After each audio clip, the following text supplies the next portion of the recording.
reset misfire counts and persistent adaptations. Miss a step and nothing reacts. We'll start with the basic ignition cycling that functions on numerous vehicles, then the exact pedal sequence certain Nissan and Toyota platforms accept. Stay because the order is the entire answer. Before we proceed, please take a moment to subscribe to the channel and like the video. You're about to adjust nothing but the key and comma hunting idle. How can a 10-second pause do what scan? Tools can't. Modern ECUs store short-term adjustments in volatile memory after a dead battery, throttle service, or a misfire spike. Those quick learns can lodge in an odd state. The vehicle thinks it knows how much air it needs at idle, but it's using outdated values. Instead of wiping everything and starting over, you can prompt the computer to wake up, shut down, and reindex those fast memories without touching a wrench. Pulling the battery nukes presets. You can lose radio codes, clock settings, and on some cars, you risk immobilizer headaches that turn a simple reset into a tow. So, what's the safer middle path? Use the ECU's own power up and power down routines. That's what key cycling targets. It doesn't blast the slate clean. It asks the car to reinitialize the parts that go stale after events. That confused short-term logic. Here's the core move. Put the key to on, not start, dash lights on, engine off. Count a steady 10, turn it off. Wait a couple seconds. Repeat that 3 to 5 times. Those cycles force the modules to wake. Check sensors and shut down in order. Many ECUs clear volatile counters and rebuild their immediate idle and airflow references during this sequence. You keep your radio presets and avoid any immobilizer lockouts because the battery stays connected the whole time. Older Toyota and Lexus models often respond well after throttle body cleanings that leave the blade a hair more open than before. The idle hunts, you cycle the key, and the computer resets its immediate airflow target so the wandering settles. Many domestic cars, especially those that flag random misfires, during a carbon-heavy episode, will calm down after a few cycles and a short idle. Misfire counters that were stuck at the threshold get refreshed, and the engine stops trying to compensate for a problem that's already gone. This move doesn't erase hard faults. If a sensor lies or a coil is weak, the symptom returns. That's the point. You're isolating memory artifacts. If the car behaves right after cycling and then stays smooth, you just freed a stuck adaptation. If it comes back rough, you've surfaced a real issue that needs a tool and data to chase. Set yourself upright, turn off headlights, rear defrost, and any big electrical load so the battery stays stable. Don't touch the throttle. Moving the pedal can skew what the ECU thinks is closed if the battery is marginal. Throw a charger on low amp to hold voltage during the cycles. Keep the steering straight on cars with electric power steering so you don't wake assist modules. And at low. Use this as a quick screen. Run the cycles. Start the car. Let it idle for a minute without accessories and listen. If it smooths out and settles near its normal idle, you likely knocked out a sticky short-term trim. If it still bucks or stalls, that's your flag to escalate. The reset did its job as a filter, not a miracle. What you now have is a repeatable, low-risk routine that preserves presets and often restores baseline idle and trims in minutes. No codes lost, no alarms tripped, no radio pin hunts. And if this doesn't finish the job, the next level isn't guesswork.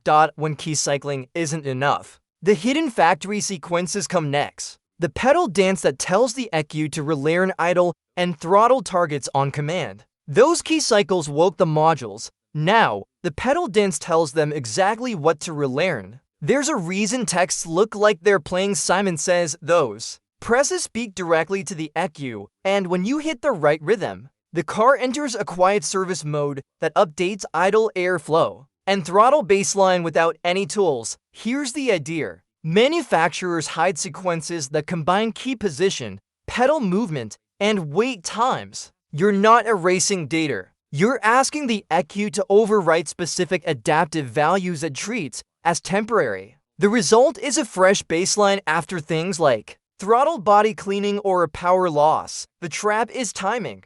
Miss a window by a second and the ECU shrugs. That's why people call it a myth. Because if the cadence is off, nothing changes. Let's start with Nissan's idle air volume learn. Get the engine warm, fans off, steering straight, and every load off, AC, lights, rear defrost. Even the radio, turn the key to on. Count 3 seconds. Then press and release the accelerator fully 5 times within 5 seconds. Wait 7 seconds. Press and hold the pedal down. You should see the check engine light flash. That's the ECU listening. Release the pedal, start the engine and let it idle. If the sequence took, idle speed stabilizes within spec and the wander fades as the ECU recalculates. Bypass airflow on Toyota and Lexus. An electronic throttle reset is common after cleaning. Key 2 on, engine off. Slowly depress the pedal to the floor. Hold for about 30 seconds. Then release, wait a short interval.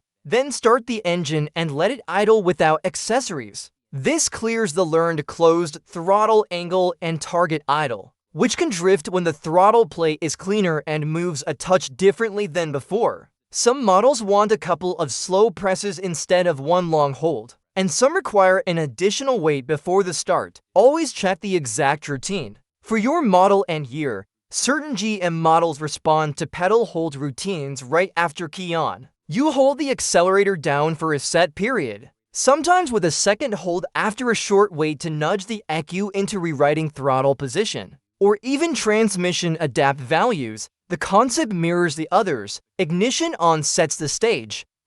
Pedal command triggers service mode and the ECU rewrites immediate baselines it only trusts when the driver isn't asking for throttle. Why this works comes down to pattern recognition. The ECU looks for very specific service mode signatures. Key on without cranking. A fixed number of pedal actuations inside tight time windows and periods of no input. Hit those marks and it recalculates idle airflow and throttle 0 points. Especially after battery events or when a freshly cleaned throttle flows more air at the same angle. Follow strict rules. Coolant needs to be in normal range. Too cold or a fan cycling on mid-procedure can bump the ECU out of the window. Keep voltage steady, turn off AC, lights, and audio. Don't touch the wheel on EPS cars because steering input wakes assist and adds load. If the radiator fan kicks on, wait for it to stop before you start. Then commit to the timing.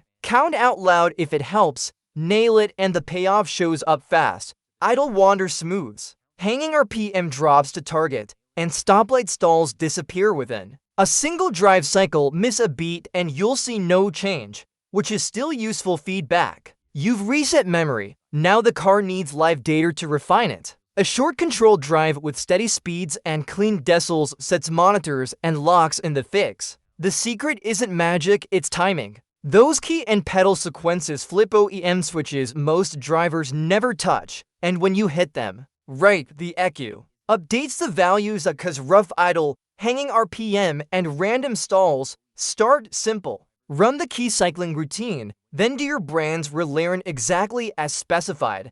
Post what changed. If the symptoms creep back, that's a real fault worth scanning, not a memory hiccup. Now you've reset memory. The car needs a proper drive to lock it in. Next, we'll walk the exact drive cycle that sets readiness monitors fast so inspections don't become an avoidable headache.